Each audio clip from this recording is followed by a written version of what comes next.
I'm not teaching you so I can show you that I'm better than you. I'm teaching so you can be better. Yeah. I don't give a fuck. I don't care if you think you can last longer than me. Not a problem. You probably can. I last 30 seconds. I don't give a fuck. Welcome back to another episode of Men Know Nothing. Welcome back, everyone. That's Dan. That's the best name. That's And, here to give you the unqualified advice you never ask for on a regular basis. There you go. And we are here with the man AJ. Yes. Wagwan Welcome. AJ. What? I don't know if I can. See, the thing is, like, I don't know if I can say I feel like I'm being racist. I'm like, AJ is not appropriate, and Dan just does it straight up. It's like, walk on. Where's do-rags and everything? oh, that's hectic. Hey, I got black, mate. I got a black cousin, so we're There fair. you go. Oh, mate. Literally. That's But fine, what man. one, fam? That's hectic. No, I love it. Hi, guys. How's it going, mate? But good, man. Good. I won't lie. I haven't said it to you, but I love the accent. So Thank you very it's much. hectic, Thanks, it's brother. fun. I Thank you very appreciate it. much. I think I've picked up like the Aussie inclination because Aussies, I found that when I come here, they go have like an upward inflection, and so I've definitely like picked He it up. sounds Aussie So when I'm all around the more fucking English time. people, I sound more English. Around Aussies, like my mate's from Cessnock, and so I picked up like a very like bogany accent sometimes.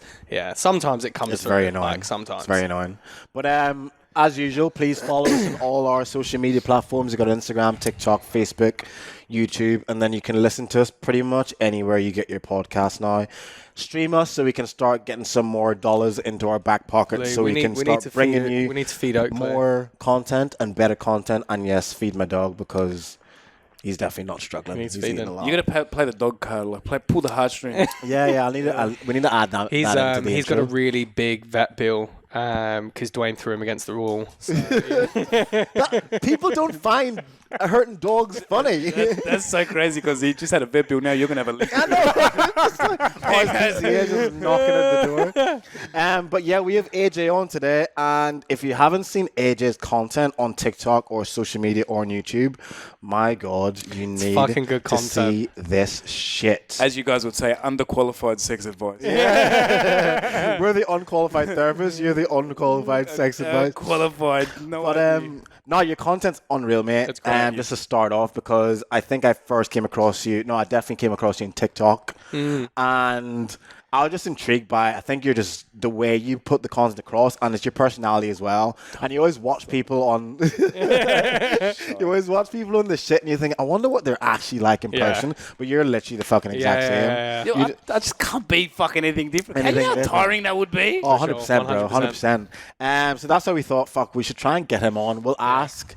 And if it's no, it's a no. But if it's a yes, then fucking No, fan fucking glad tastic. I'm So here, thanks for baby. sitting down. Wagwan. We're Yeah, there you back. go, Ren. So we're literally just going to go through a whole shitload of questions just to figure out your opinions on it, some of your experiences within your line of work, and with your content, within like what you plan to do in the future, and then we'll just see we'll just roll with it. I guess first of all, would you want to give a bit of an introduction to what you do and I guess how you got into that industry? Yeah, well, it all started Could you when chuck my that uncle pillow up? Because I'll end up just fucking... That one? Yeah, there Alright, it there is. we go. Sweet. Thanks, The bro. OCD? I'm OCD. Yeah, I would look at it the whole time and like, I'm please. fix that. bad. There you go. Sorry, go on. So, my name is AJ from Sydney, Australia. I'll turn 28 in 5 days. Fuck. I'm getting old, man. The wrinkles are. are... Any Botox companies on it? We'll get them sponsored. You know? No, I'm 28. I've been in the adult industry for literally coming on 10 years now. Fuck. On January 2nd, it'll be 10 years. Wow. So 10 years in the adult industry. My 18, family, you first got into it at 18. a fresh 18. Yeah, You're wow. so smart. Mate, I just worked that out. Yeah, fresh Really good at math. Go math. Fresh 18. It was a family business. My family's been in the business for 25 plus years. Oh, wow. I didn't know Yeah, I that. saw your mum in one of the videos. I'm like, that's so... Fair play for getting your mum involved, but It's she actually different. got you involved. It's the yeah. Yeah, I love that. Sorry, go on. Let's have to be fucked up. she got him involved. No. Just to make it clear, my mother is a saint. Like you'd look at her and you'd talk to her and you wouldn't think like she owns adult stores. I have this conversation with people all the time. They're like, what's your mum like? Well, firstly, she doesn't have purple hair. Like she doesn't. It's not like we're in the adult industry, but mum got me into that. Well, I got myself in because I was doing a Bachelor of Marketing and I didn't want to go. I wanted to work, but I couldn't be fucked looking for a job. And I'm like, I'll just go work in the family business. And what better way to learn sales and marketing than trying to sell someone something for their clitoris that you don't have? So it's like, all right, let me learn how to do this. I love that. So I went in the adult space and then I dipped from that after about 3.5 years, went into nightclub events, was very successful in that. And then left. My parents my mum and my stepdad got a divorce. And mum's like, look, do you want to come back and help me? Oh, shit, Didn't really want to get back into the industry, but fuck it. Why not? I'll go help my mum. Got back in. Fell in love with giving people advice in store. I found myself giving more people advice than I would selling them toys. And to the point where like I'd sit and speak to people for like 30 minutes, an hour, and like, we'd forget that they were even in there for buy a toy and just give them advice. Just because, when you sit in an adult store, there is no sort of, what's the word? There's no discrimination of the type of characters you can get.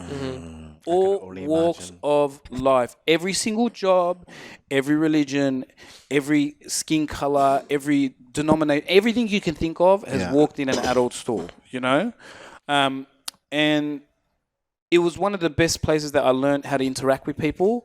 And also I learned so much from people that it'd be rude not to share that knowledge. Facts. And like people are like, how do you know everything you know? I'm like, mate, I only do fucking 30 seconds of missionary myself. I've had a couple conversations where I've learned, and that's it. And then I started giving it. When I came back into the business, my mum said to me, our biggest issue was with marketing because we can't do paid advertisements in the adult space. Well, you can, but like you have to have a relationship with Instagram and spend hundreds of thousands of dollars. I'm like, we're a small business, You got to play the small business card too when you want to. We're a small business, We'll do that in the next episode. Sort out the dog and small business support. But we're a small business and she thinks, so I'm like, fuck, I'll just start making videos. Then I started making Instagram and a YouTube video. Yeah. And I was at dinner once at Mateo with a friend, and she's like to me, it wasn't a date, and a friend, and she's like to me, just had to clarify. Then she can come back for me like, well, you're killing it now. Yeah. No, but shout out to her, shout out to Dom. She told me, she's like, you got to get on TikTok. You got to get on TikTok. I'm like, oh, fucking, I was 25 at the time. I'm like, I'm a grown man. You're not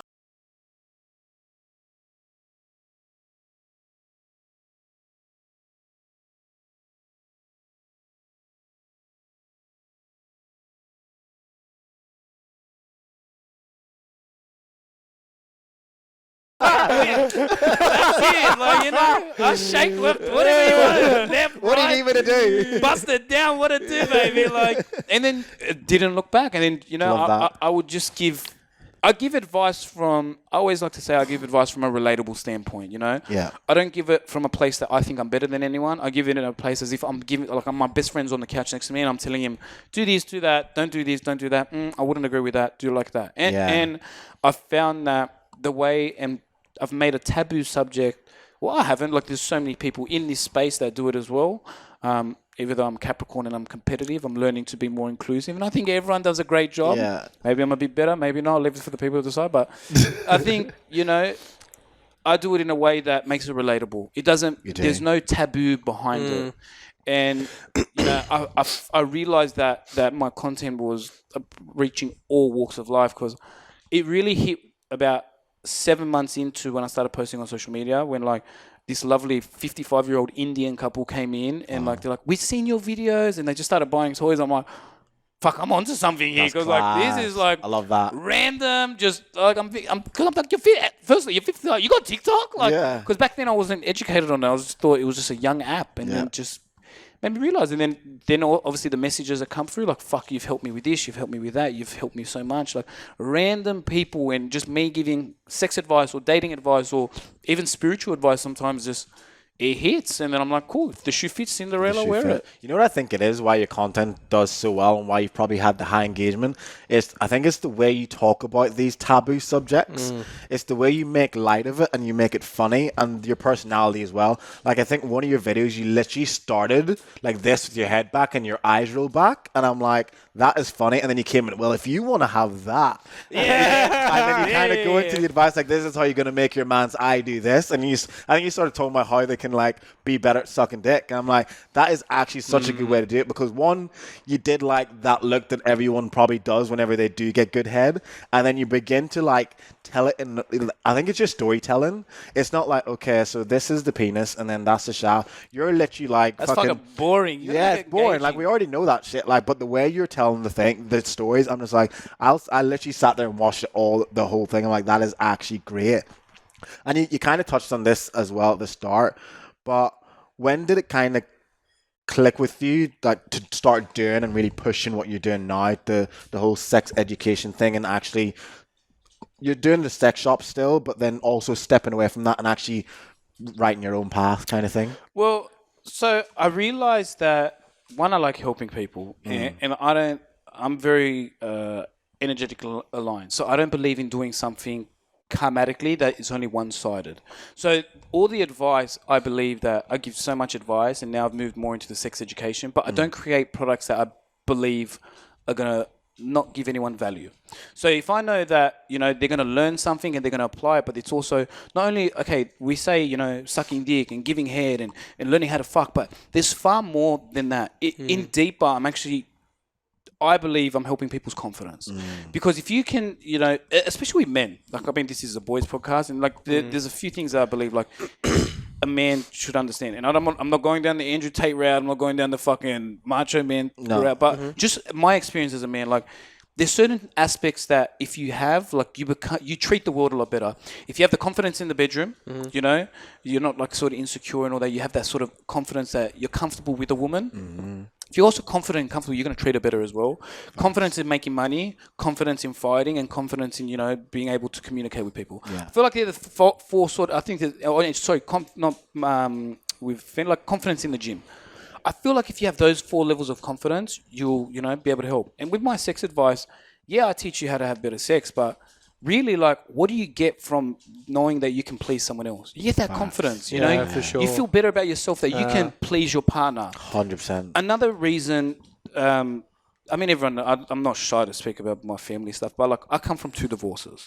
And, I'm not saying my parents divorced because of bad sex, but, in my experience in store, I realized how many relationships were at strain due to poor sex.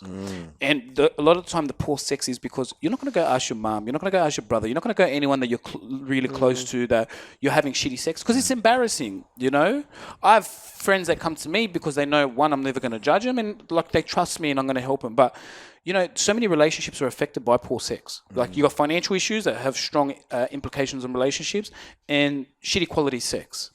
We all love having sex, but if you're having the same shit sex, you're not going to want to keep having sex. I think it's a big thing that people, like, naturally don't ever, like, question or try to fix either, because even bringing up the conversation makes people feel really insecure. Yeah. So like, talking about it, it's like, now it's like an actual issue. And when we talk about my approach, I learned my approach in store in the sense that I became very front and forward with people. When they would come in the store, I'm like, how can I help you? Oh, I'm looking, like, for women will be like, they're looking for a toy. And I'm like, fantastic. When you have sex, do you bounce or do you grind? And they look at me like, did you just ask me that? It's like, what? That is private. It's like, mate, you're in a sex shop. No, I got to ask you this shit if you want the best help. This is the best thing I say. I'm like, I'm going to see what you pick up on the fucking camera, and you're going to have to bring it to the counter anyway. I do this for a living, You don't go to the mechanic and question whether your oil's right. I don't want to tell you about my oil. I'm the mechanic, Yes. So the way I've done it is, like, I've learned how to speak to people and do it in a forward sort of approach. Do you want to take a seat, mate? No, should bring him in. We're not talking about anything crazy. So back to how you eat ass.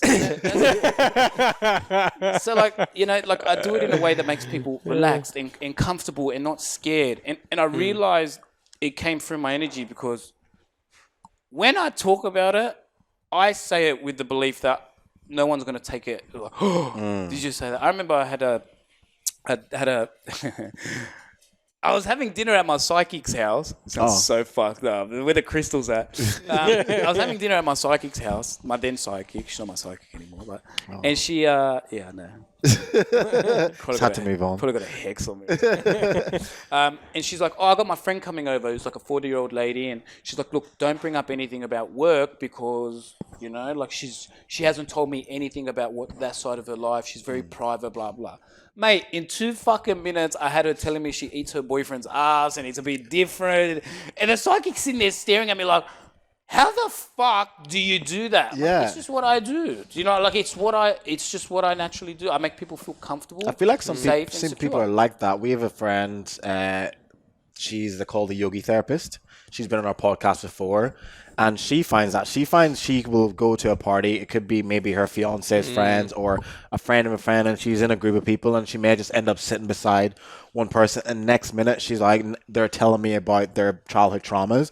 And I think some people just have that gift where they're able to like get those little detailed stories from people without even trying. It's just like you sit down and you chat, and whatever it is, might be your energy, the way you're willing to be open, just like leads people to just want to tell you stuff without prying too much. I think energetically, she might have gone through some fucking traumatic shit too, and that's what's led her to have that energy.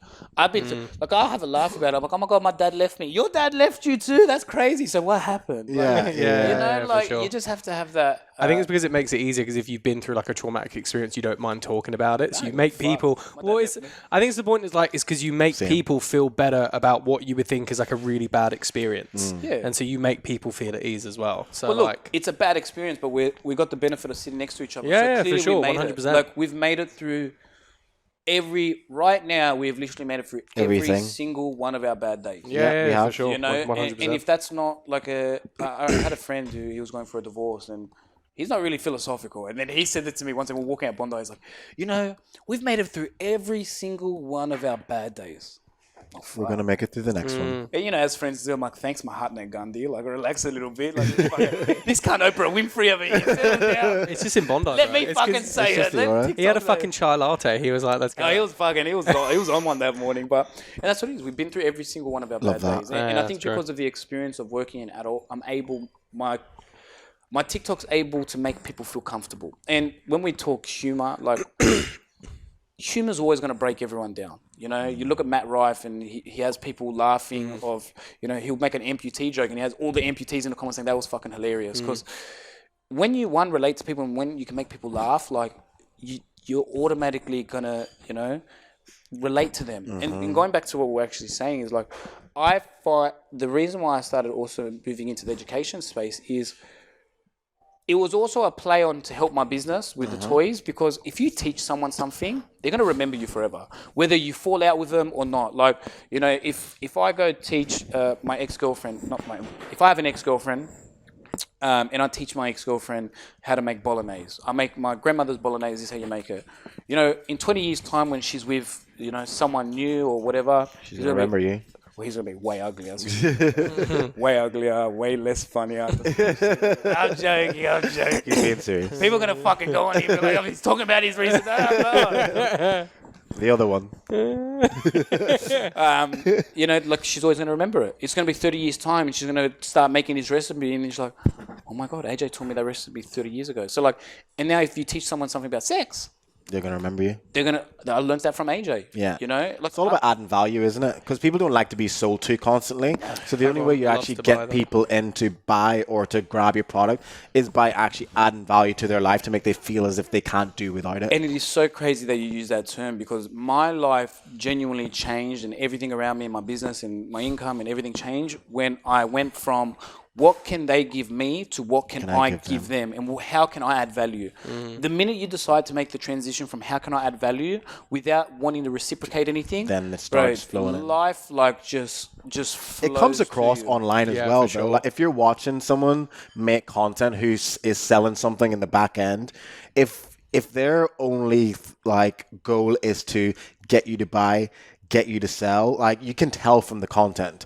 And if you see someone else like yourself who makes their content educational, Like, you can tell that your first intent is not to sell the product. Like, initially when I first saw you talking, I didn't even know you worked in a sex shop. I just thought, oh, this guy's just funny. Some like, white guy on the internet just giving like he had one night stand and everything's a fucking expert. I just saw you make gun. I was like, oh, it's funny. And then I realized, oh, shit, he works in a sex shop. And then when I went on your Instagram, I was like, oh, shit, he actually, like, owns it or whatever. But that didn't come across from the initial content that I watched, which is probably half the reason why I was so drawn in, because I was like, oh, this is funny. It's educational. But there was no thought to me that he's trying to sell me something. Well, my biggest thing is as well is like, I'm a loving person. I'll clap back at a hater. I'm not fucking. Facts. I'm not shy to fucking get into it online. But like, my biggest thing is I can be secure. I don't want to have to. You know, I also come from 2 divorces, so I know that. Not me personally divorced, but my mum. Like, I understand that financial pressure plays such an impactful role on relationships, both dating and marriage. So if I can eliminate the potential of future arguments by going hard as a single man now and building and creating a financial stream, I'm giving my chance for marriage a lot thin. Yep, facts. In terms of my personal dating experience, look, I've had my fun. I enjoy myself. I still do enjoy myself, always with clear communication. Like, I think it's very important for both women and men to clearly communicate and say, look, this is what I'm looking for. If you want to rock with it, let's rock with it. If that's not your cup of tea, I respect you. Best be on your, like, I'll be on my journey, you go on your journey. Like, I strongly don't agree with people that like will lead someone on just to have sex with them, because like that's like cheating. That's like giving someone drugs to have sex with them or something like that. Or like, you know, oh, I got a nice watch, so come sleep with me. Like, I don't believe in that. Like, if you're both into it and you both don't want anything, communicate that. So there's no sort of communicate it early as well. Straight away. Like, I say it within the first fucking 3 times. Like, you know, I'm not really looking for anything serious because I'm focused on work. What do you find are women's response whenever you say, I'm not looking for anything serious, I'm focused on work? Like, or they say, okay, let's just have fun? Or are there ones that try to ride the wave and maybe try and convince you to change your mind? Or how does that work? Well, firstly, that's their choice. So, like, if they decide to ride the wave, they can never turn around and say to me, but hold on a second, like, you know, you said this, and that. I didn't say this, and that. I said, this is where I stand. If that's what you want, like, if it's your choice to ride the wave, understand that I'm still going to be on the same surfboard as what I started with. You know, don't like try change it, because it's not going to happen. You're only going to cause yourself heartache because, you know, you can't change it. Would you find though with someone, if they did try to change you, or like they, you know, if someone said they are okay with it, but you could tell they're not, would you still be like, hey, like, I do think we're on like 2 separate pages here? 100%. Yeah, fair. Because like, it's also like, it's also It makes it harder. the scarcity mindset too, you know, like, if I tell myself, oh, no, she's, you know, oh, I've got to quickly running, like, you know, lock this down just in case, like, then I tell myself that I don't have the confidence, or I'm not good enough in my own belief that I can attract someone else when we can. You know, there's you don't need to have a scarcity mindset with dating. I feel like a lot of people do. Huge. Especially if you've come out of a long-term relationship, or you've met someone that you really liked and it didn't work out. I think a lot of people have got the idea that, oh, like the last 3 I tried were shit. I finally found someone I thought was good. It didn't work out. And then they assume that there's no one else out there. But really, especially with social media and dating apps, whether people are into that or not, it's like you can see that there's a lot, but it's obviously the hard part is sifting through and figuring out what actually is worth your time or not. But there's definitely not a scarcity issue at all. No, I was going to say, I think a lot of people, because when they come out of that, they're like, you know, I think they were the one, and it's like, well, if they were the one, they would still be here. Like, if they could have been the one, they would have been the one, and they would still be here. I love that, because I also love the idea, like, oh, it was the right person but wrong timing. Honey, if it was the right fucking person, it would have been the right timing. I don't believe in that. Like, it's you know, so annoying. But what if I meet them down the track? I said, then it's the right person at the right timing. You know, they weren't the right person at the right time. 100%. You know, I think I had a few people say that to me. They were like, if you meet the right person and she's the one, would you like change it? I'm like, well, if I'm not ready for it, well, like, it can't be the right person. Like, if I don't want it, it doesn't matter what they're like. Exactly, and that's the thing. And you're only gonna, you know, only gonna hurt the person because you're not sort of you're not ready for it. And I feel like we have to get to a stage where we're ready for it. Like, I personally, I'm ready for it. When the right person comes along and they understand a different thing with dating as well is like I have a very different job to most people. Yeah, you know, it's not like I don't do film, I don't do sales. I mean, I work in tech sales. We're basically the same. I mean, you technically sell stuff. Electronics. Actually, some of my stuff have apps, so you know what, we're right. Software. There you go. Software sales, mate. Same thing. Oh, I'm in tech sales. Are you like the guy that sells sex toys? Or like, how's He's that just work? HR software, though. So it's a bit different. He's changing it to tech sales now. I'm in tech. I work in tech. You know what's funny? There's no money in tech. I went up to this. Yes, I go up to people, but because I believe in going up to people, I went up to this lady at a wedding. Stunning. She actually, I said to her, I'm like, you remind me of a Mal Clooney, like just elegant. Like she just radiated elegance. Beautiful human. Anyway, I walked up to her, and because she was sitting by herself, and I'm like, oh, are you okay? Because like, you know, you seem by yourself, and I've been watching you all night, like a creep. Not like a creep.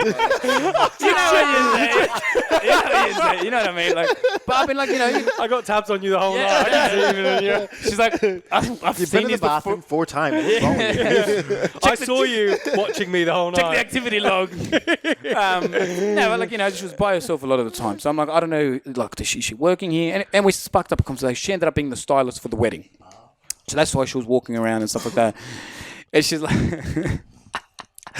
I try to stay away from the work conversation as long as possible. Yeah. Not because of me, but I just feel like there's so much more to our lives than work. Yeah. And I feel like as soon as you bring that up, that's going to be the conversation for so long. Like if you were to come up to me and say, yeah, I work in a sex shop and I sell sex toys and I share sex content, that will literally be the conversation for at least the next 2 hours, especially with drink involved. 100%. It's odd because when I'm talking about HR tech, it's not the same. I mean, it is. It's still tech, you know. Sorry, go on. She's like, well, what are your hobbies? Oh, man, I'm telling you, HR tech. And then she's like to me, oh, I'm like, what do you do? I'm laughing now. She's like, I'm like, what do you do? And she's like, oh, I mean, well, obviously I'm a stylist, but this is my part-time job. I'm like, what's your main job? She's like, I sell medical devices. I'm like, that's crazy. I sell medical devices as well. And she's like, really? I'm like, yeah, I do. She's like, what type? I'm like, let me show you. Oh, you went to the Instagram. I went to the Instagram, and she's like, wow, that's interesting. And then I love that. And then I'm like, look, and then what was her reaction to that? Was she kind of like very like intrigued? Yeah. Not in a like I loved her like ooh kinky way. Like she's intrigued. This is different. It's interesting. This is fascinating. And she was a very like classy woman. So like, if anyone else said it, and I feel like if I went with a different sort of approach or something like that, she'd been like, what the fuck? This guy's a creep. But it was a really great interaction. She's a really nice lady. But I feel like with my dating, it's very different. So I have to tell someone what I do for work, and they have to understand that I'm going to have thousands of women message me throughout the week asking me for advice on how to have better sex, how to do this. You know, they got vaginism. What happens with, like, how do I teach my man to find the clitoris? How do I do this? How do I do that? That's a good point, and that's what comes with dating me. I'm not going to change that because I feel like I serve the world in a particular way that not everyone can. And I'm not going to... Why am I going to rob someone of, you know, potentially life-changing advice that they're not going to get from anywhere else because I want to sort of impress someone and have a dating life and change myself for someone's dating life? Yes, we're going to... As men and women, there's things that, you know, that maybe we do when we're single or when we're like, you know, we've only known this particular way that we're going to have to change. When you're in a relationship, you have to compromise. It comes with compromising. But there's also core values that you shouldn't change and compromise for a partner. You shouldn't drop your boundaries. You shouldn't drop your level of respect. You shouldn't drop your gym hobby, your hanging out with friends, your all these things that, you know, that, and a lot of men I find do is, you know, we find a girl, we fall in love, we fall head over fucking heels. I still do, you know? Yeah. You know, someone breathes at me, I'm like, marry me!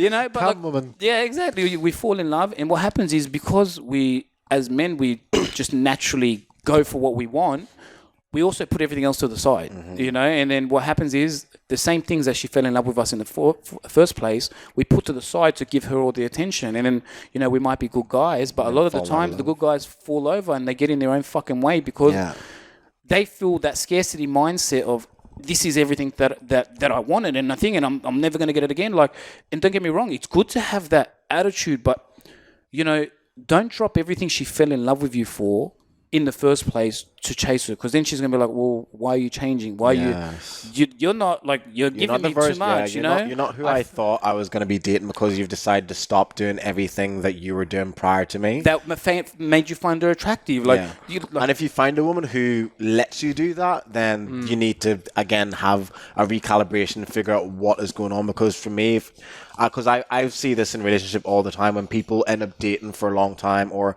with each other for a long time, they end up just molding themselves around each other, and they become like one entity instead of actually two separate beings going in parallel with each other, changing as life goes. Love that. Instead of but then other people end up just being together, forgetting who they are, forgetting what they love, forget the things that they used to do, forget the things that they used to enjoy, forget the friends they used to have, purely because they've decided that a relationship is only going to work if we fully focus on each other. But for me, and for you as well, it's more so when you have a partner, you're completely separate. Your lives are completely separate. But the idea is that you both come together to build each other up, and you both enhance each other's lives instead of just like taking on kind of thing. I was just going to add to that. Yeah, I think it was... I only learnt this in the last probably like 4 or 5 years, because in my last relationship, I think I very much like it was all about filling each other's cups.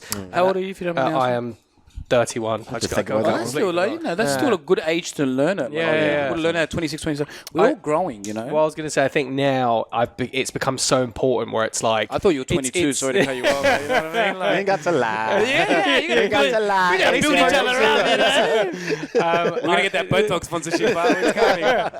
I was going to say, now it's so important where like I'm always like, you need to fill your cup as much as possible. 100%. Every day. You need to be your number one priority. Yeah. I need to be mine and fill my cup as much as I can. I was like, when I see you do that, I become more attracted to you. 100%. And I think now it's more important than ever. And I love seeing it. It's like, you be the priority. You do you.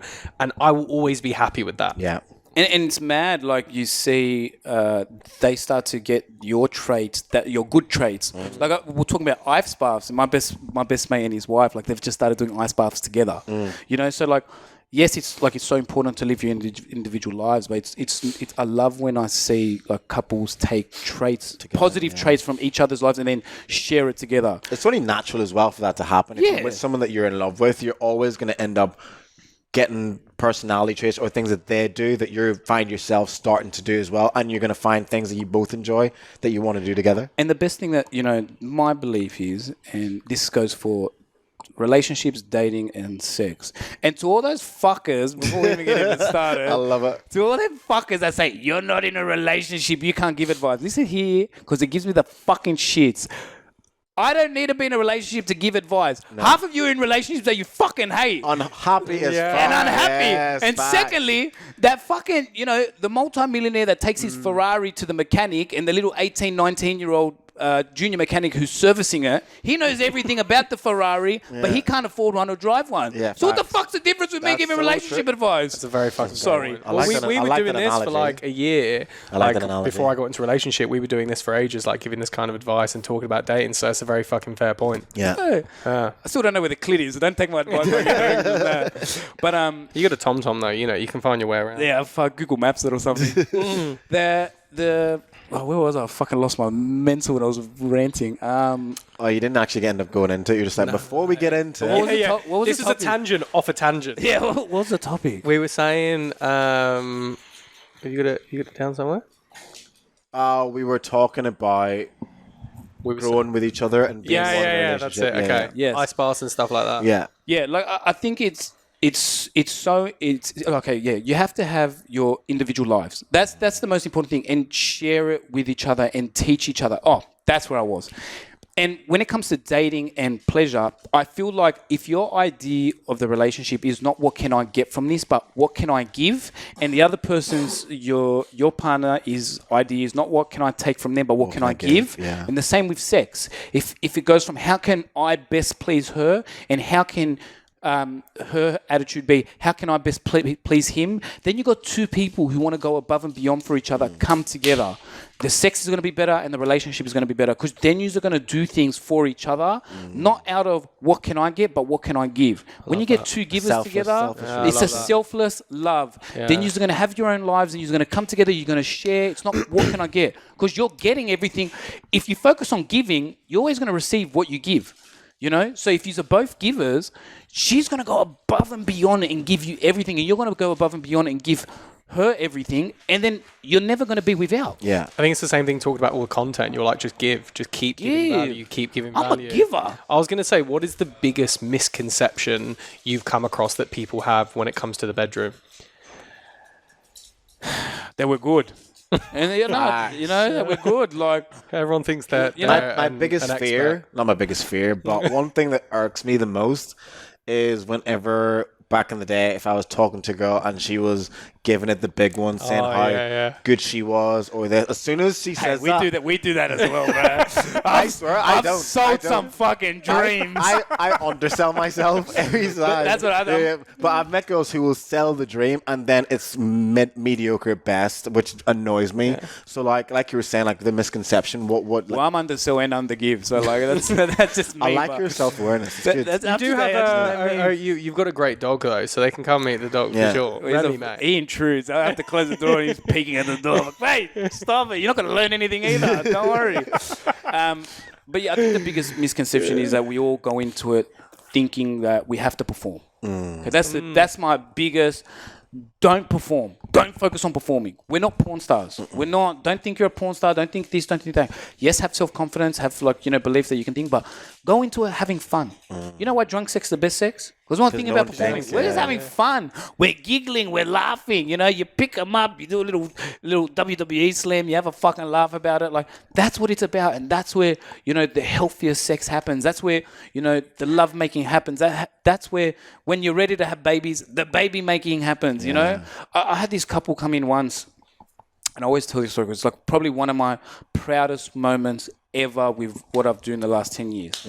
I had this couple come in and they were telling me they've tried everything, IVF, everything on how to have babies. They were trying for a baby and they were struggling. And they're like, what's your advice? Like, what toys can we get? What can we do? And I'm like, look, I'm not going to sell you anything because the toy ain't going to fucking make a difference. The toy ain't going to do nothing. What I want you to do is get 2 books. Get I always speak about this book in my content. The Letting Go by David Hawkins, phenomenal book. Okay. And Becoming anything by Joe Dispenza.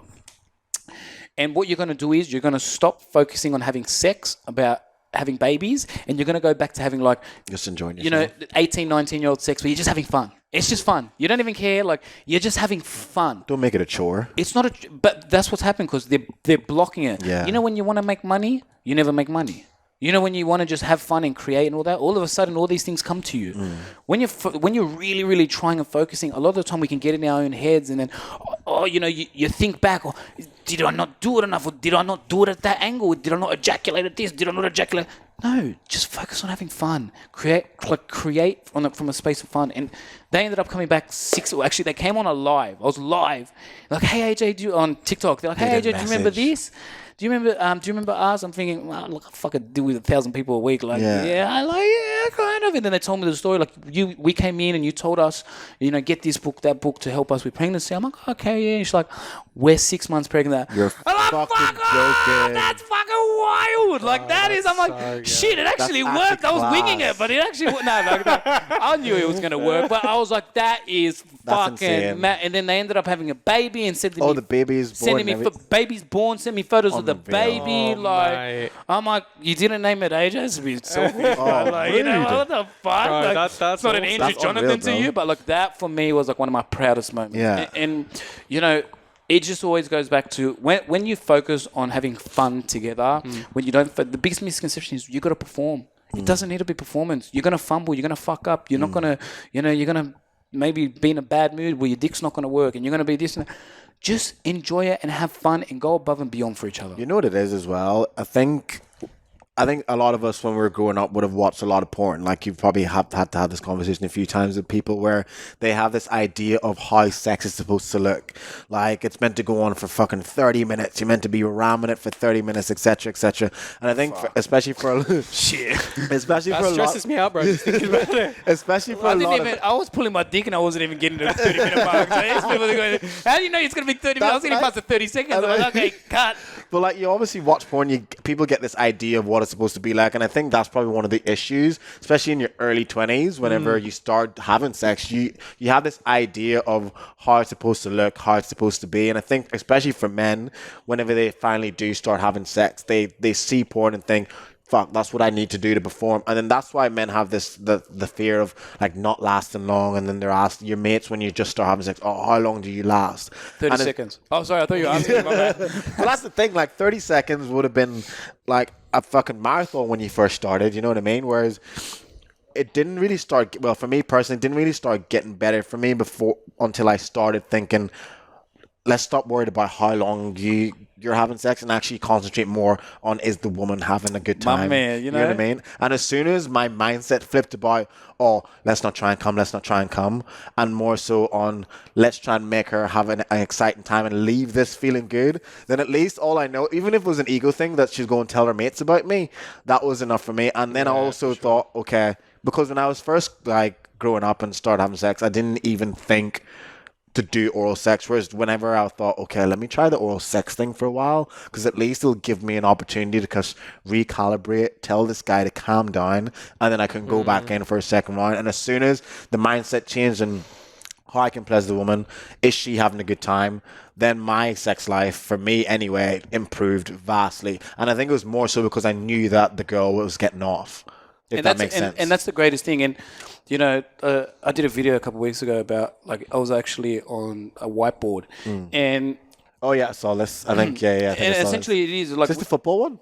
no, that's You're a another one. footballer? Shit, Okay. baby, you know? I've seen I was in my Sir Alex Ferguson yeah, era. that's what it was. Funny. It's funny. What it was is, you know, when we think in the first mindset of like, oh, you know, not lasting, really, if you think about it, foreplay is about 2 minutes, and then, you know, maybe oral on her is about 2 minutes, and then 30 seconds. It works out being about 5 minutes of sex altogether. So her experience is ultimately going to be shit. Whereas if you take it off you and your 30 seconds and you spend 10, 20, 30 minutes, you know, just hooking up to start with the first 10, 15 minutes. And then another 15 minutes on oral sex and actually trying to make her slow. finish. And then your 30 seconds, you went from a guy who lasts 5 minutes to a guy who lasts 30 minutes, even though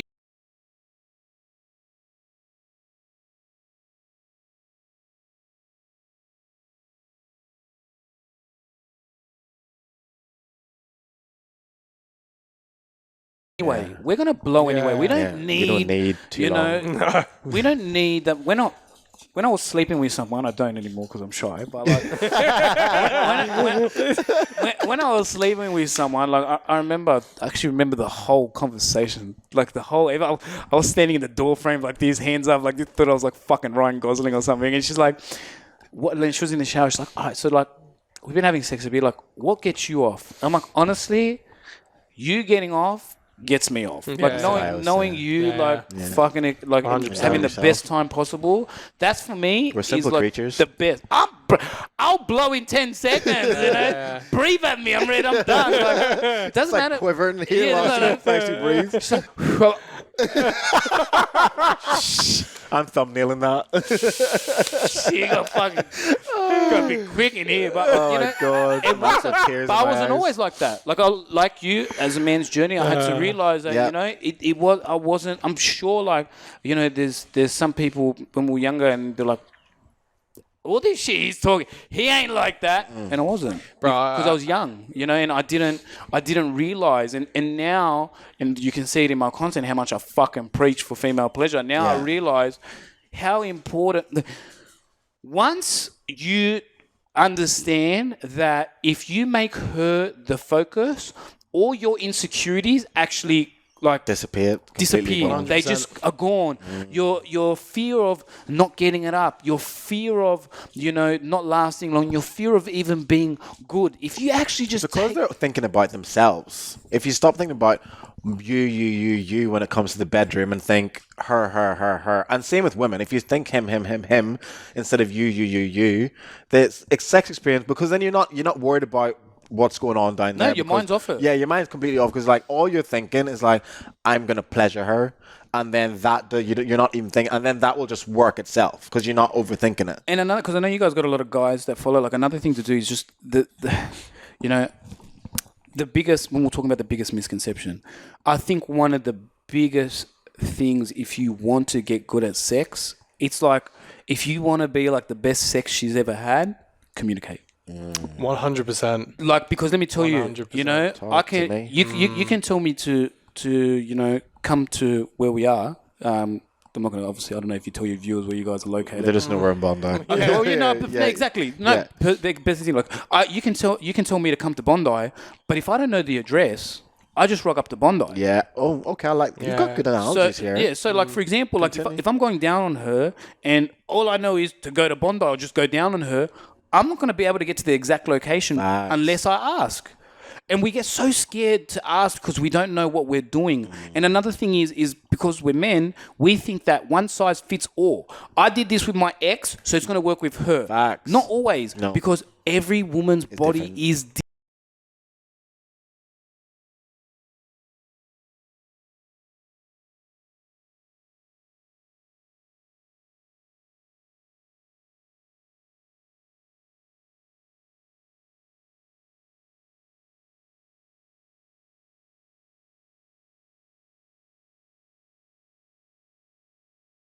To ask the questions, or else you're crashing. Well, look at Lego. When you build it, if you don't ask the instructions, it's not going to turn out how it looks. Yeah. You have to, ask. The best thing to have great sex is learn to communicate with your partner. How do I get this? And have full transparency. I thought the dog was humping him. No, Shit, baby. He just Get it, pulled, baby. He pulled the wire before, and I saw that shake, and I was like, oh. I thought you was looking at him hump. I can give him some tips if he's one. I was like, fuck, I just saw this whole thing Slow collapsing the strokes down. Slow the strokes down.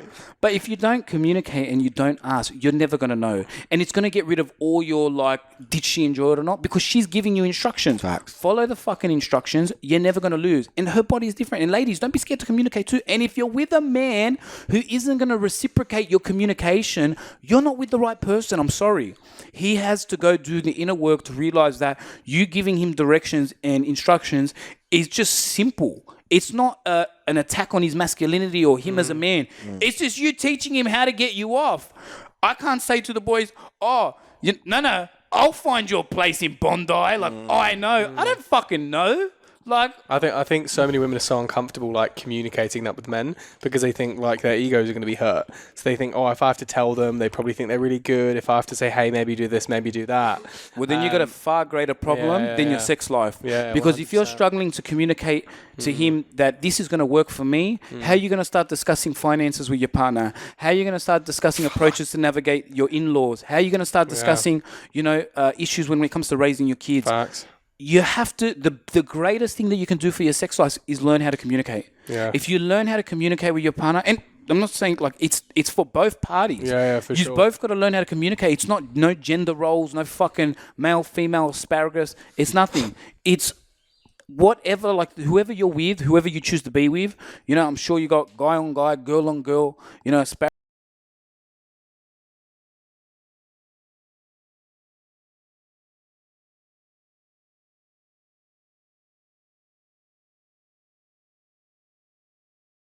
But I speak to women and they tell me how their body works, and that's how I know how it works. Yeah, exactly. You got to communicate with your partner, because then you're going to do the things that your partner likes, and then they're more likely to get off. Then you're not going to freak out whether they got off because they showed you how to get them off. Do you have advice for women who have been rejected from a man that they're into? Yes. What would you say to that? What should your response be? Fuck the cunt. Well, yes. Well, like, don't actually fuck him, but like fuck him. Well, you can't because you reject. You don't want to just fuck him. That's clipped as well. No, but the best thing is the way I see rejection, and we're talking about a thing off camera about going up to girls at a bar is it's just a stepping stone to exactly who you're meant to be with. If you see it like that, you won't, like, not a problem. Everyone has a type. Like, if you're a woman and you're listening to this, or if you're a man and listening, you have a type as well. You're not that person's type, and that is okay. There is nothing wrong with not being someone's type. Doesn't make you any less, doesn't make them any more. It just means that the puzzles don't fit. That's fine. Oh, but he's everything I wanted. You don't know that until you start dating him, and then you realize he fucking farts 35 times in his sleep, and you're trying to breathe, and you're like you don't know. Yes. Like, and don't, like, you should never see rejection as like a lack of you, unless you're doing something and your friend and everyone around you is also telling you You're a bit fucked. there's something you gotta something you need to therapy. fix. You know, don't see it as I get rejected too. Like, it's just life. Everyone does. I don't. Yeah, It you makes know. dating so much easier if you it ma- accept the idea that you will be rejected. 100%. Because you know why? You know why I like rejection? Because that means I'm a step closer to exactly who I'm meant to be. Rejection is redirection, as they say. 100,000%. And if you see it like that, you then went from someone who you're not meant to be with, but you're telling me that I'm way closer to who I'm meant to be with, who's going to give me everything I want, the love, the sex, the support, the life, whatever.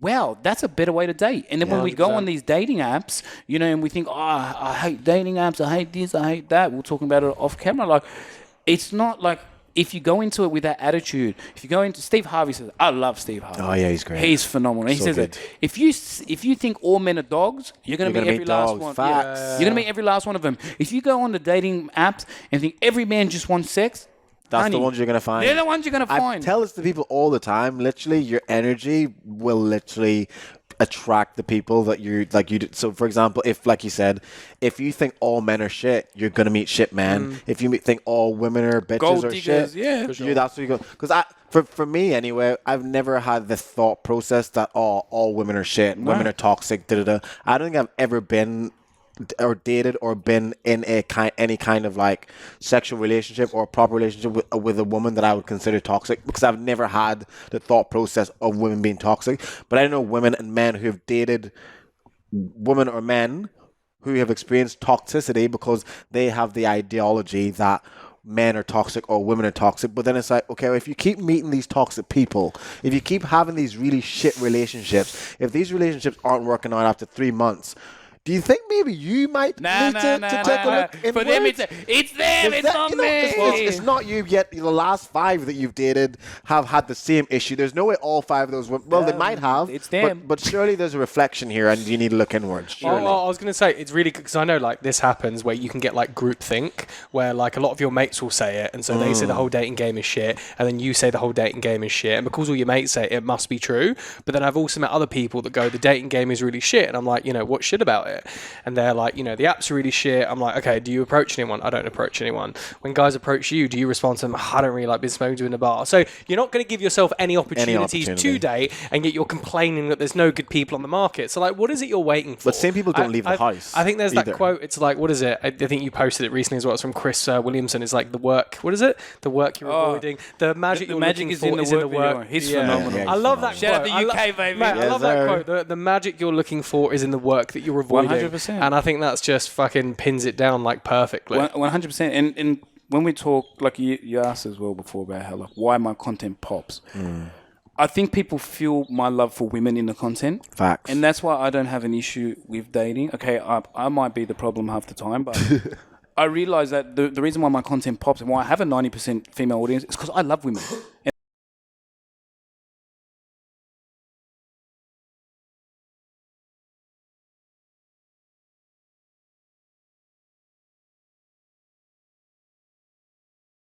All women suck, all women this, all women that.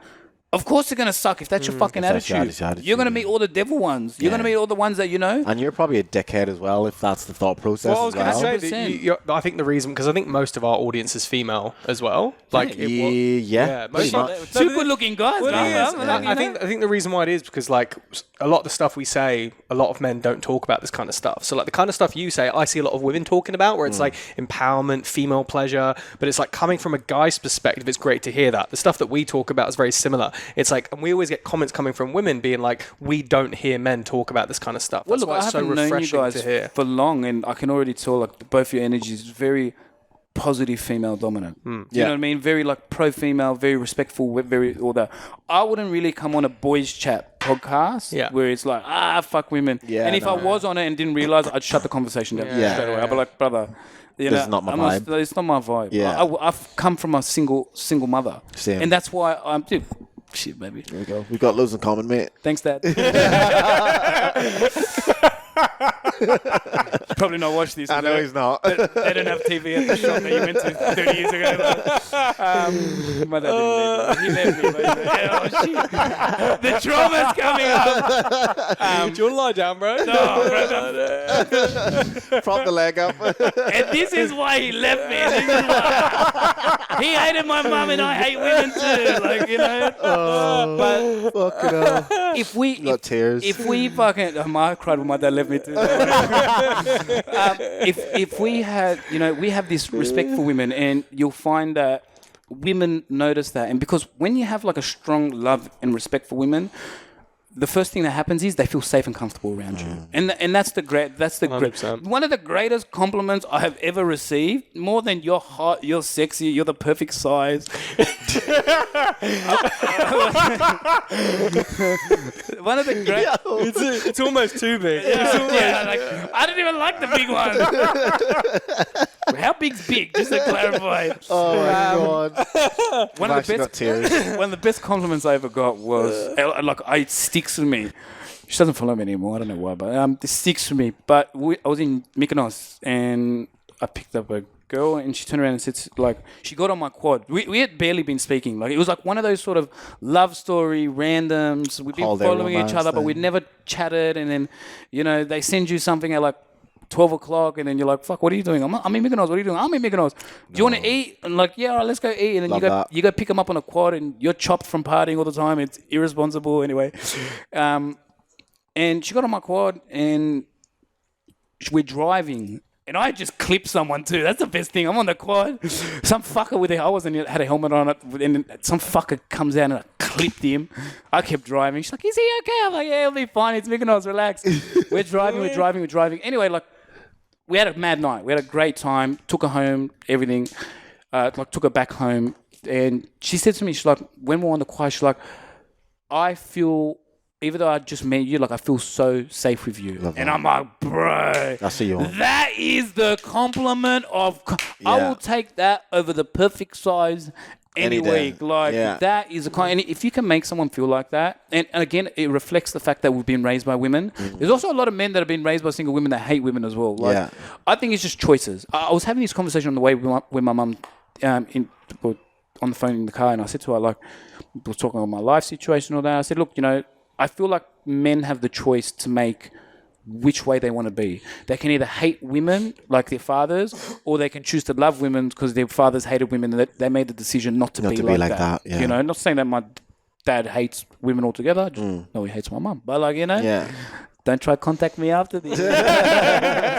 I know you're at the store. I completely agree as well. I think for me as well, because I have a lot of like women friends as well, and I think, and I've always been very comfortable around women and being able to communicate and vice versa.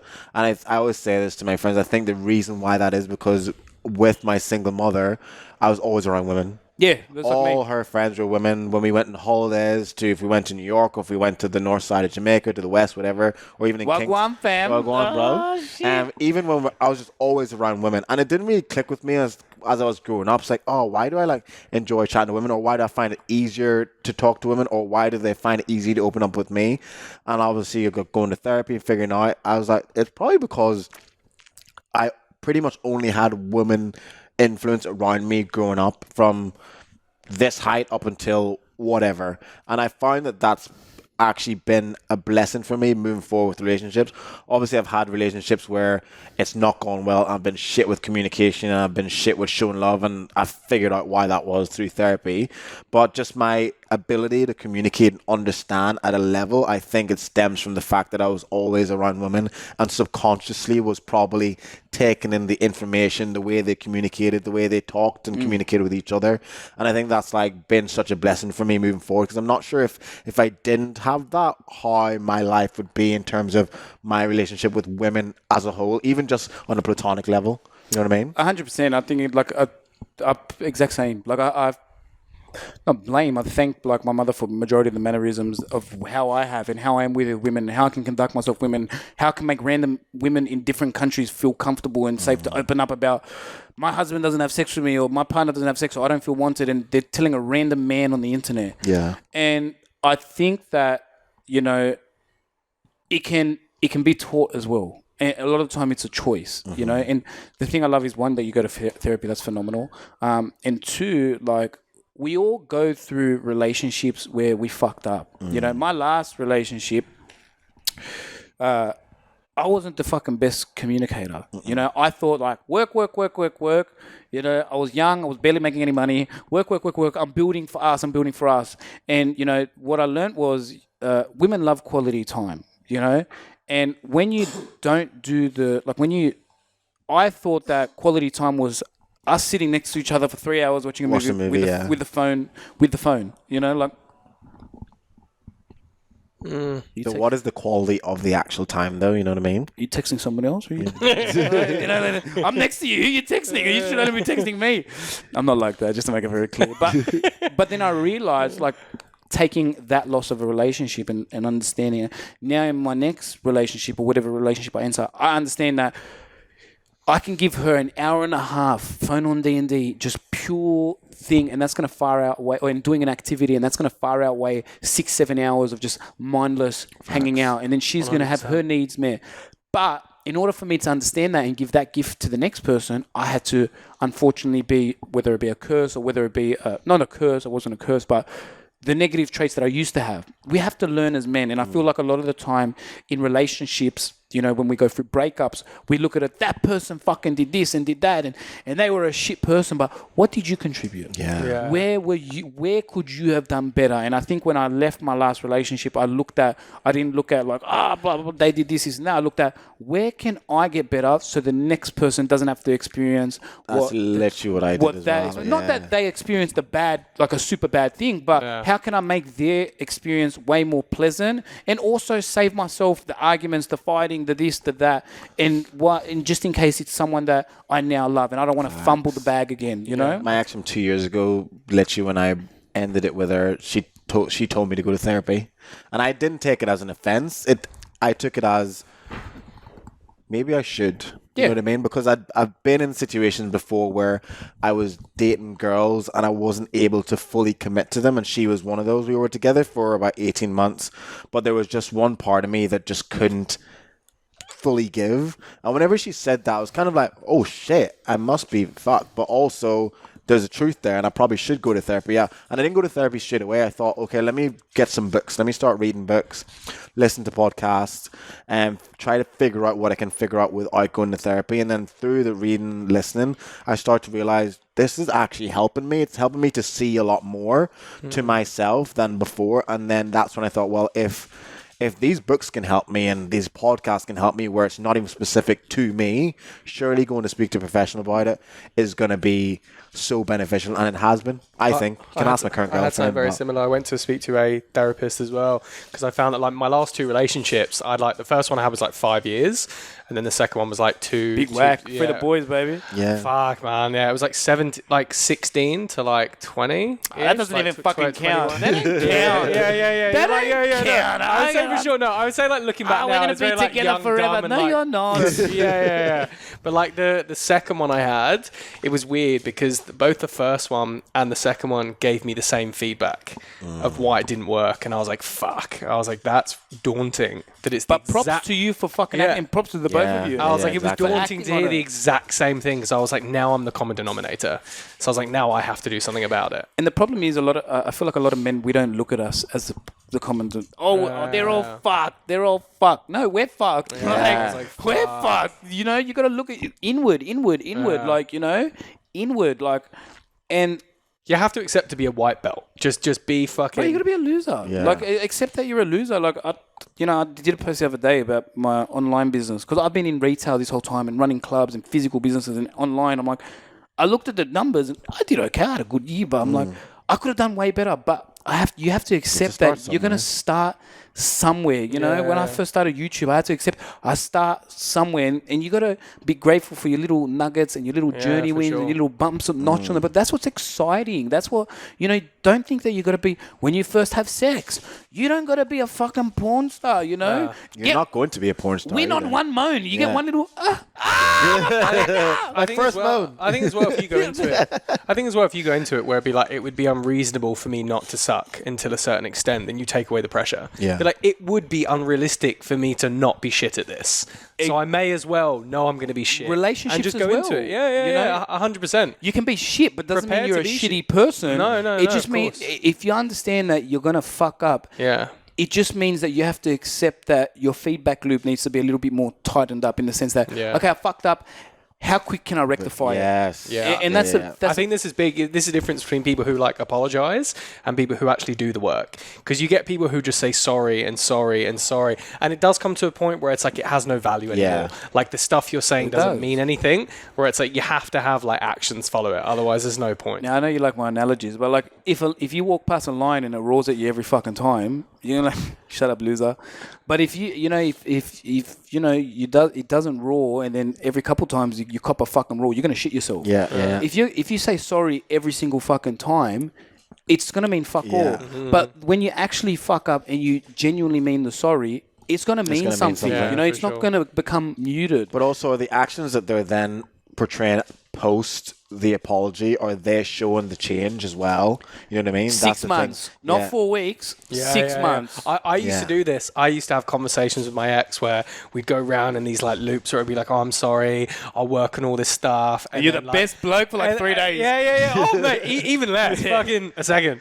And then She's on the phone. He's my dream man. yeah. I'll be like, listen, I'm going to Back to change. normality. I'm going to write a list. These are all the things I'm going to do. Within a day, it's already like having arguments again about the same shit. And I was like, fuck. And then that was like a really big thing of like, I can't keep doing this. And that's and we all do that, and we've all had moments like that. And I think once we realize that we can only get better. My mum gave me the best example, and she said to me, she's like, when we argue, the most important 2 things is, one, when you argue, it's got to always be you and your partner versus the problem, not you and your partner versus each other because of the 100%. problem. 100%. Yes. Yeah, We always say 100%, build yeah. together. Yeah. Trying to build something Are you or tear it breaking or apart. building? Yeah, you're breaking or essentially. building. You know, and why are you going to let a problem tear you apart? Where if you actually get over it together, you're going to be way better, breaking or building. My ex said to me, because when we were having these arguments, and it's something that I really like take quite a bit of like. I really like this. You want a Where- sponsorship? Little sponsored athlete over there. Where people say sorry and stuff like this, it's like, if it's important to you, you will change it, and if it isn't, you won't, and that's okay. If you don't, it just means it's not important to you. But at least we know. At least we know that, and there's no like kind of Ambiguity like or exactly. There is none of that. You know it.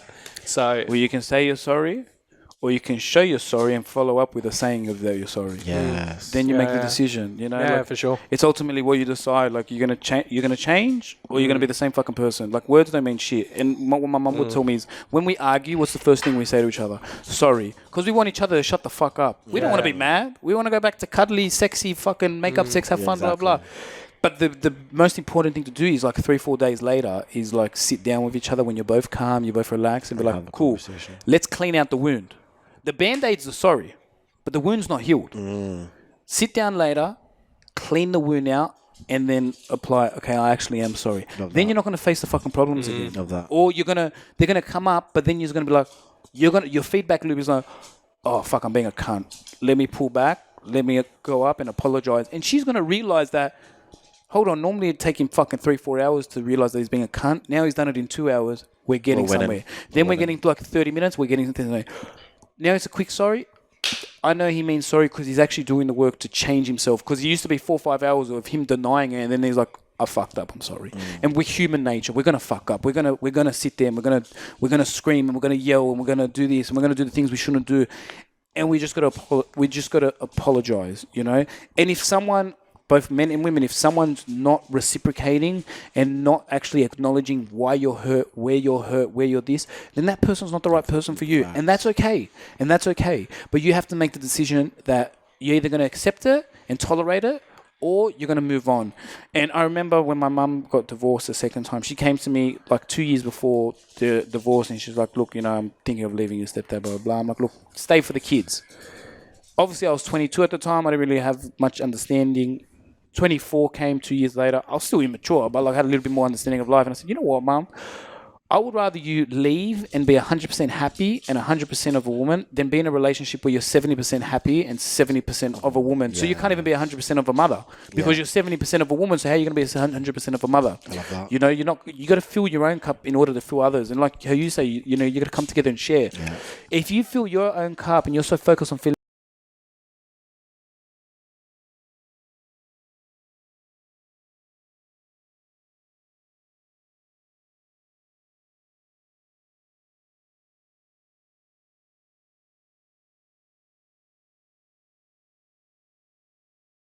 and you know, you just come together as a team and everyone wants to be around you and you're throwing dinner parties because you're an amazing couple, because you guys actually pour into each other's into your own cups, then that flows into your relationship and then that actually affects everyone else in your lives in a positive manner. Love that.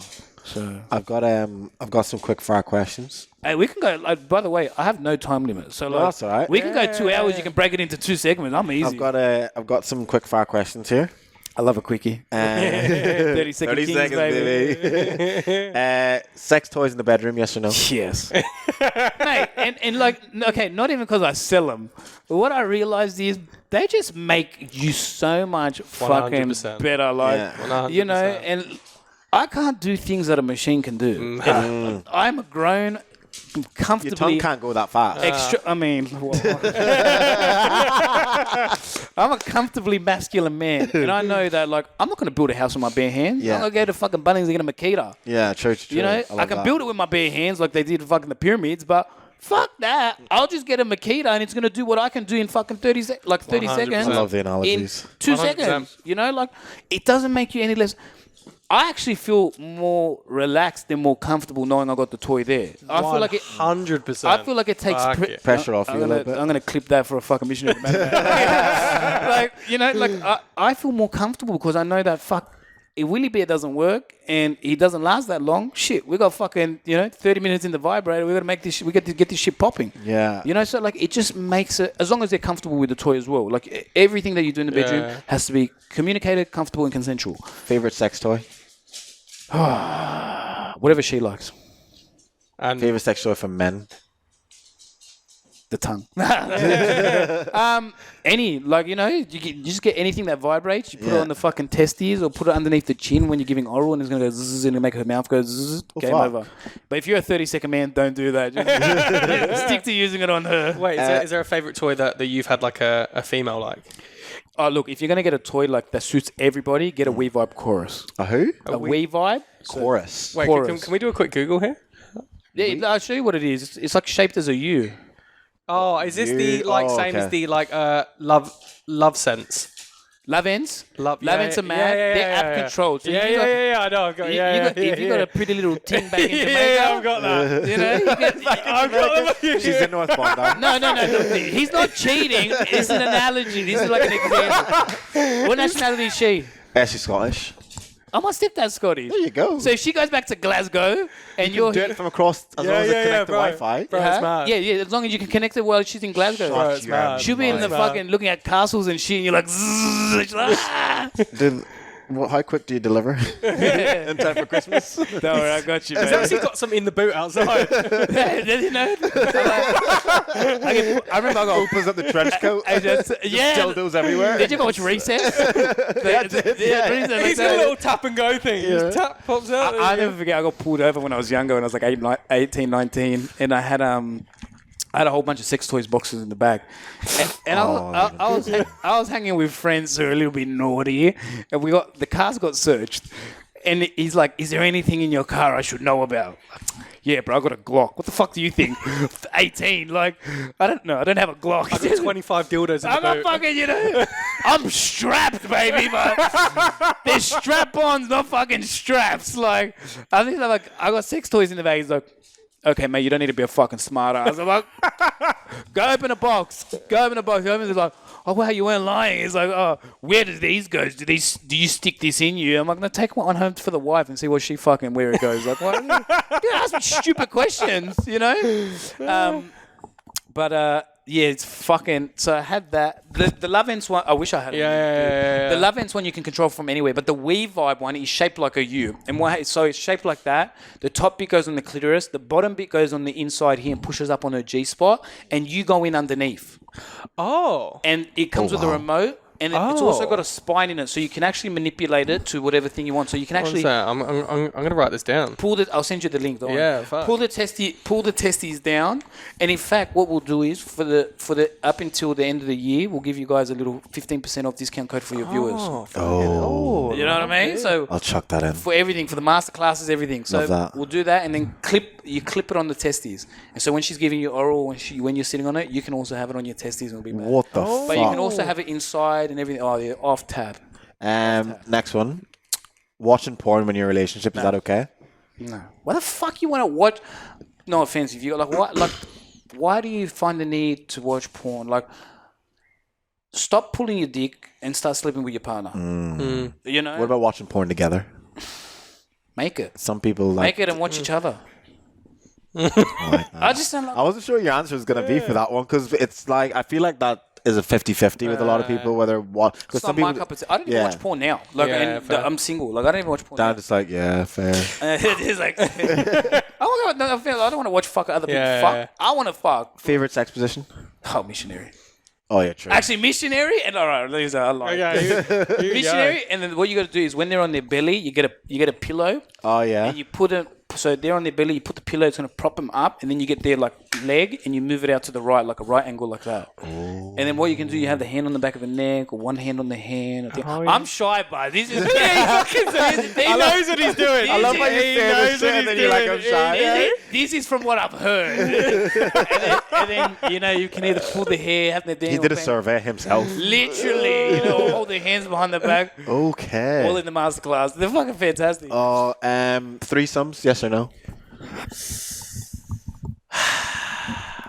I had a moment in my life where I enjoyed threesomes. I could do it as a single person. I think I could do it if when I'm in a relationship and my partner wants to do it. I personally couldn't do it with another man. That was going to be my next question. Yeah.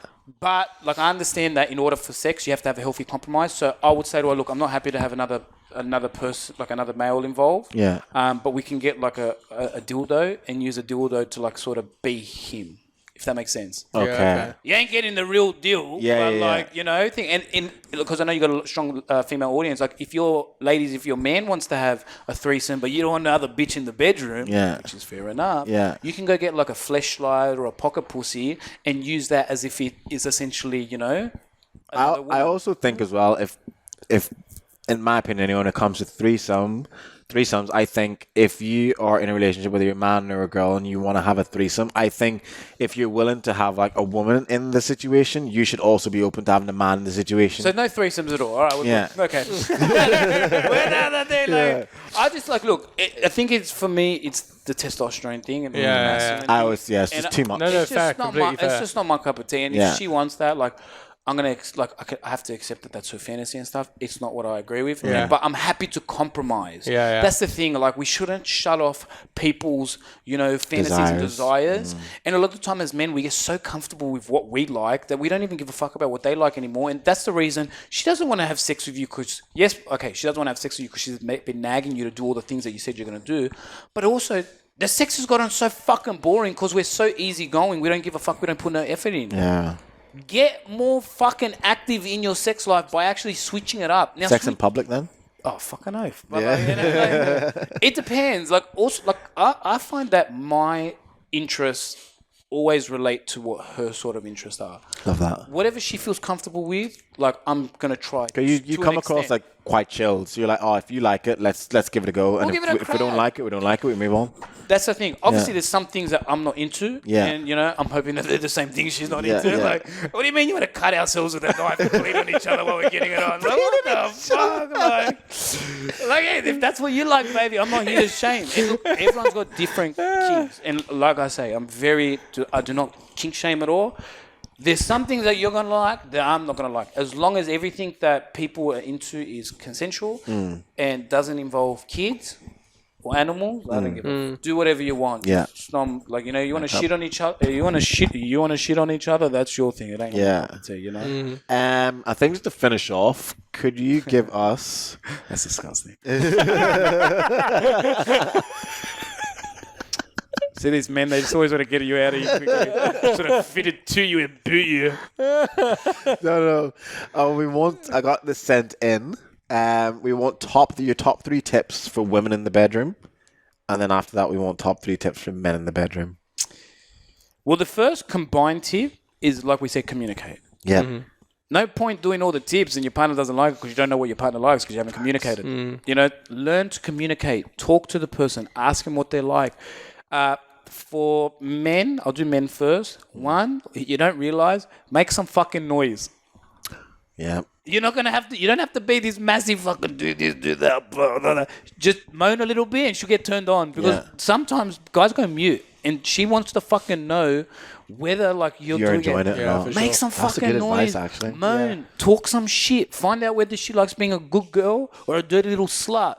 Like, understand whether she's got a praise kink or a degrading kink. Talk your shit. You like that? How do I feel? Fuck, I love how you feel. Compliment how hot she looks. If you know she's in an uncomfortable position, compliment her on how she looks in that position. Fuck, you know, most women are thinking when they're on top of you that their stomach is overhanging and the rolls are popping. Tell her how good she looks when she's on top of you, how much you fucking love how she looks when you ride her. Make her feel comfortable and secure. Number 2, the more safe, secure, and comfortable you get her, the better the sex is going to be. So if you know she's got areas of her body that she hates, kiss them fucking areas and tell them how much you love them when you guys are having sex. Because, you know, I can sit and tell you, do this and do that and use your fingers here and use your fingers there. The ultimate cheat code for women or to pleasuring a woman is making her feel relaxed. Get her out of that little fucking head of hers. Get her to and escape. so she's in the moment. Get her to escape and give her that experience. Because if you do that combined with you focusing on her, you're limitless. Yes. 3, use toys. Hey. You know, you're never going to lose. You're never going to fucking lose.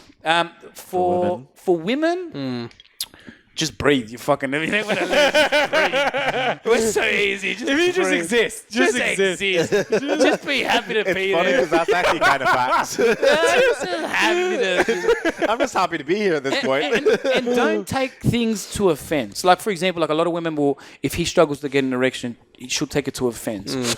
Like I said, I have moments where I struggle to get an erection. I was sleeping with someone. Not anytime soon, I'm shy. But I was sleeping with someone.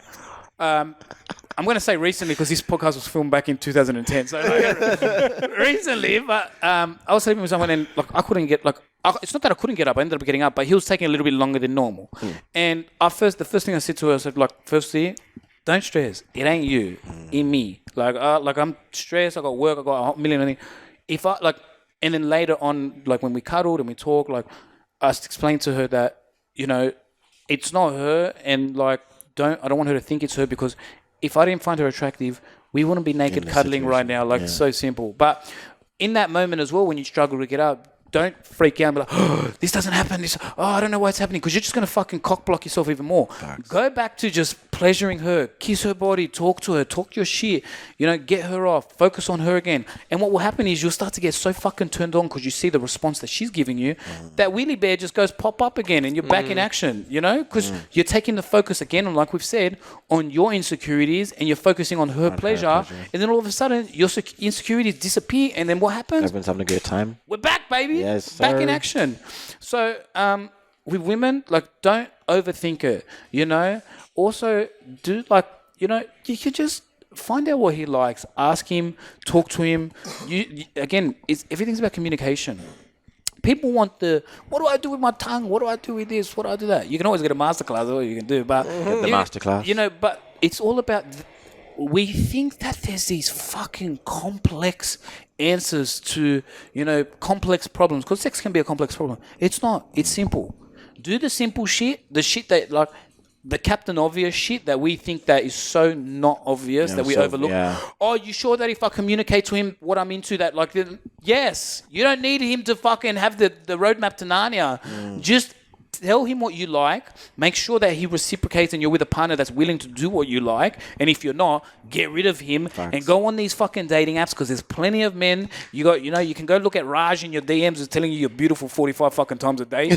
He'll go above and beyond for you. He will. Like, find, if you have the attitude that there is someone out there that is going to please me the way I want to fucking please, you will have phenomenal sex. Love that. I have women and men from all shapes, all sizes, all colors, all backgrounds, all traumas that have found someone and they fucking have amazing sex. Good sex doesn't discriminate. It doesn't discriminate to who you are, what you think. It only discriminates those who believe they can have good sex and enjoy good sex and find someone to have good sex with, and those who don't. So if you have the belief system that you're not going to have good sex or you're not worthy of it, your biggest issue is not finding someone to have good sex with. It's getting out of your own way in order to find that person. And the best thing I always recommend, and this is to the lady who said that, because I'm not a woman, I can't give advice. You do you, boo. And if you want to do what I do and learn, go get this book. It's called Letting Go by David Hawkins. I don't make any money from it, but what this will actually do, it will unlock so many things in you that you didn't realize you were holding on, so many traumas, so many things that you're suppressing. It's written by a man. It's fine. Doesn't discriminate. And what it's going to do, it's going to remove all these negative blocks that we hold. And then what happens is, for some magical reason, you get out of your own way. For some magical reason, you now have, amazing sex. You now are able to orgasm. You now attract these men who not only just want to have sex with you, but they want to have sex with you and stay and take you for breakfast the next morning. They exist. Unicorn. What? You'd think it. No, don't say unicorns, because unicorn in sex means that you're a guy that wants to watch other people have sex. Is it? Yeah, bro. Cuckold. No. Like a unicorn is like someone who wants to like sort of watch you and then join.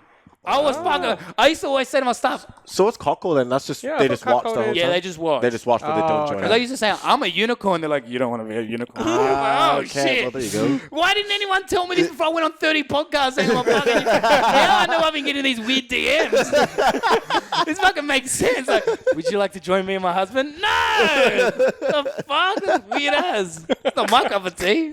Well, you said you're a unicorn. What do you mean? Oh, that's what it means. Oh, fuck it. They didn't have that description in Oxford Dictionary. Oh, that is fucking hilarious. Oh, man. That has been absolutely fantastic. Mate, that's been great. Hey, you've been absolutely incredible, man. I go off energy, so I can't be me unless people reciprocate the energy. Yeah, 100%. Like, you guys are both amazing. Like, both great. You do a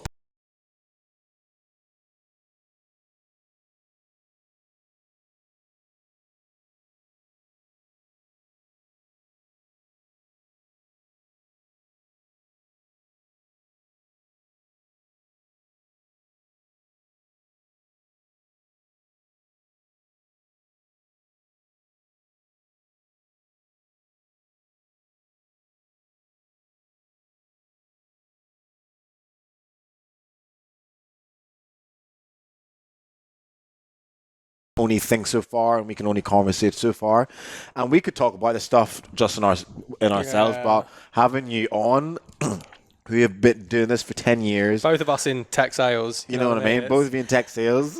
Both of us with daddy issues. Dads, if you're watching this, don't come back when we blow up. But it's been absolutely fantastic, though. Thank you very much. I'm ready. Hey, you know what? I'm happy to run it back when you guys are as well. Oh, 100%, mate, 100%. 100%. Plug your I was going to say, can you tell people where they can find your you, masterclass, the shit they can get, like...